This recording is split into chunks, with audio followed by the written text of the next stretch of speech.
अगर आपको अलजेब्रा सीखना है और अगर आप चाहते हैं कि अलजेब्रा को बहुत आसान वे में बनाएं और आपको डर लगता है अलजेब्रा से, तो आप बिल्कुल हमारे चैनल को सब्सक्राइब कर लीजिए, क्योंकि आपको इस पर जो है एक से एक क्वेश्चंस आपको मिलेंगे जो कि लेटेस्ट पैटर्न पर भी होंगे और बहुत ही बेहतरीन होंगे।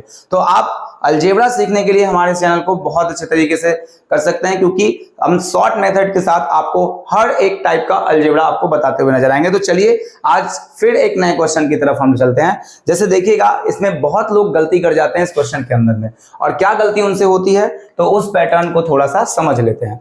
देखेंगे आप ध्यान से यहाँ पे कि अगर आपने देखा कि जैसे ही आपने यहां पे देखा क्या कि x square plus 1/x square is equal to 2, ठीक है, तो आपसे ये कहा जाता है, ध्यान से समझेंगे कि एक पैटर्न हमारा होता है कि x square plus 1/x square है और इसका मान क्या आना चाहिए, 2 आना चाहिए। तो एक पैटर्न आपने पढ़ रखा होगा कि अगर x प्लस 1/x का मान 2 है तो हम x को कितना भर देते हैं, आप देखिएगा तो 1 भर देते हैं। आप बात यहां समझ रहे होंगे कि आपने जैसे ही देखा तो इस तरह के क्वेश्चन में आप बहुत जल्दी गलती कर जाएंगे, इसलिए आप बहुत वीडियो को आराम से देखिए, समझ में पूरा बात आएगा और पूरा एक्सप्लेनेशन समझ में आएगा इसका। तो x square plus 1/x square का मान क्या है, यहाँ पे 2 है, और आपने पढ़ रखा है क्या, तो x plus 1/x is equal to 2 पढ़ रखा है, और x का मान कितना हो जाता है 1। तो आपने इतना सा रट रखा है जिसका अलजेब्रा उतना अच्छा नहीं होगा, वो सिंपल सा x प्लस 1/x का मान 2 और x बराबर 1 रखने की कोशिश करेगा, ठीक है।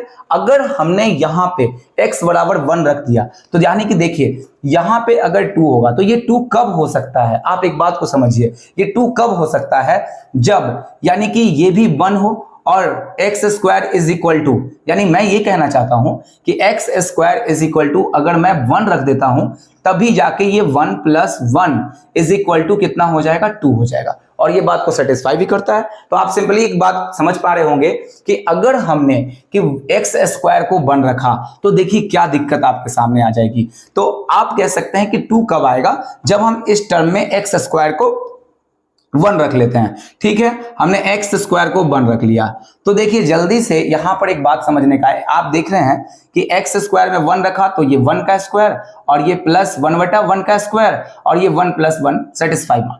तो ये क्लियर हमेशा एक चीज लेते हैं इस तरीके का। लेकिन आप अब देखेंगे यहां पे कि अगर आपने x square is equal to 1 रखा है तो देखिए आप क्या गलती करेंगे, आप सीधे इसके अंदर रख देंगे क्या, ये आपको मान निकालना है, 2x का power 4 minus 3x is equal to -12 रखना है। अब एक्स स्क्वायर का मान 1 रखेंगे तो आप देखिए आपने x का मान एक्स स्क्वायर बराबर 1 है तो x का मान 1 कर देंगे आप यहाँ पे।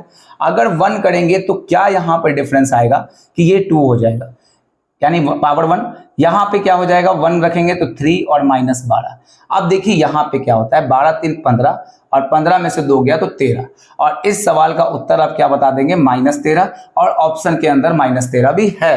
देखिए आप गलती करेंगे यहाँ पे और बहुत बेहतर गलती करेंगे, बहुत दिक्कत में पड़ जाएंगे आप कहेंगे कि सब कुछ तो हमने सही बनाया लेकिन आंसर -13 आया और वो ऑप्शन के अंदर भी पुट आउट है। तो अब देखिए क्या करना चाहिए इस क्वेश्चन के अंदर, तो हम एक्चुअल में आपसे क्या गलती हुई इस क्वेश्चन के अंदर मैं वो दिखाना चाहता हूं आपको।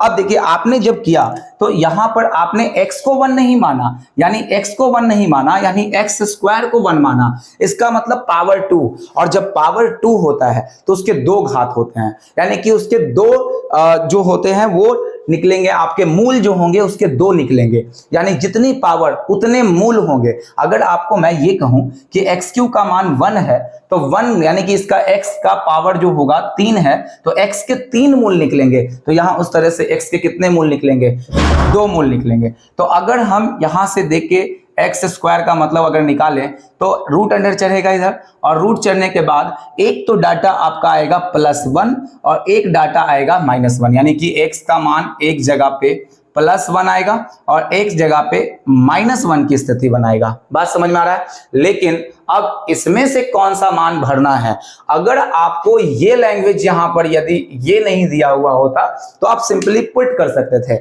लेकिन मेरा कहने का ये मतलब है कि अगर आपने इस बात को ध्यान नहीं दिया तो आप आंसर क्या लगा के आएंगे, -13। तो लेकिन मेरा कहना है कि आपके सामने जो दिया है x इज लेस देन 0, यानी कि क्या 1 हो सकता है x? बिल्कुल नहीं हो सकता। अगर 0 से छोटा है तो 0 से छोटा कौन सी संख्या होगी? नेगेटिव संख्या होगी। तो यानी कहा जा रहा है यहाँ पे कि x का मान आप 1 मत लीजिए, आप x का मान जो है इसके अंदर x बराबर -1 पुट कीजिए। अब आपका आंसर, ये लैंग्वेज बहुत इंपॉर्टेंट रहा। अब आप यहां देखिए कि इसका वैल्यू आप बहुत आसानी से निकाल सकते हैं, -12। अब देखेंगे ध्यान से, 2 है, अब 2 है यहां पे, तो -1 का पावर 4 रख देंगे, बिल्कुल ठीक। अब यहां से 3 रख देते हैं और 3 का मान यहां पे इस बार क्या रखा जाएगा?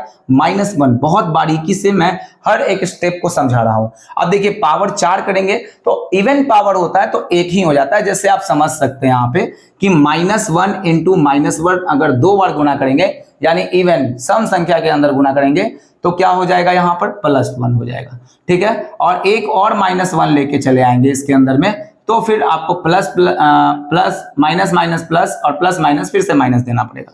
तो ये इस जो है आपको ये सामने आ जाता है। तो कहने का ये मतलब है कि अगर पावर इवन हो तो उसका सीधा आंसर 1 आएगा, निगेटिव नहीं आएगा। अगर ऑड हो तो हम कह सकते हैं कि आएगा। आप यहाँ देखेंगे 2, और 2 इंटू कितना हो जाएगा? पावर 1 ही हो जाएगा यहाँ, माइनस। अब देखिए ये माइनस और ये माइनस मिलके प्लस बना लेगा, क्योंकि गुना के अंदर है, और +3 बना लेगा। और ये कितना होगा? -12, सिंपल। अब देखिए 3 और 2 कितना होता है? 5, और 5 में से 12 घटाएंगे तो पता है आंसर कितना आएगा? -7 इसका करेक्ट आंसर होगा। जो आप 13 लगा के बता रहे थे उसका आंसर सही में कितना आया है? -7 आया है। अगर आप भी ऐसा ही सोच रहे थे और इसी तरह का आंसर दे रहे थे तो अब गलत आंसर है। आप बिल्कुल इसको सही तरीके से इस वीडियो को देखिए, आप बहुत फायदा मिलेगा। ऐसे ही वीडियो देखने के लिए हमारे चैनल को सब्सक्राइब कर सकते हैं आप।